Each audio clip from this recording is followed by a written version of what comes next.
bên lì ai kìa, bên lì ai cái nó ấy cái nữa Spiderman man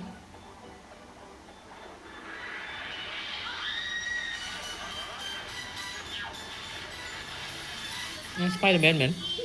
mở lại nó hay còn đang cho món tiền cho chặt là năng à đâu ấy nó bị lại nó còn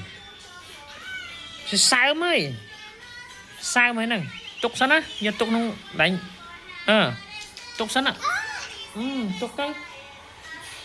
trong vẹn giờ bị thủng mà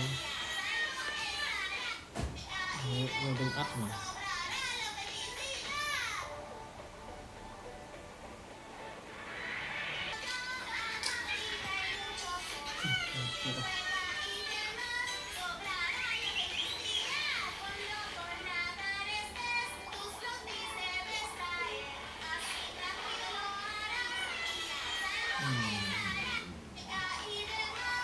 bên Lê như thế nào nè Lê như thế nào gì mà bên là ai đây nè là ai vô Vinh á vô Vinh thì ai Vinh rồi nhông mất tôi giờ ai với giờ ai trong thủng Vinh ôi ui ôi ui ui ui ôi ô đua lên thôi cha nè ai đây nè gì ai trong Vinh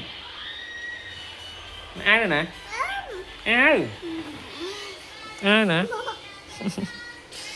nhà ai vậy ai thích ăn linh chúng chưa ra ai Spiderman năng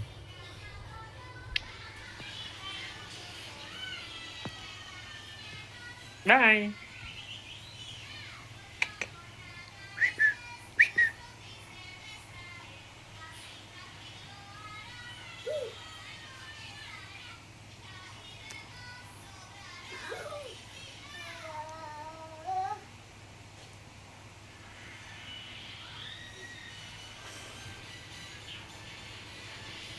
giờ tục nhỉ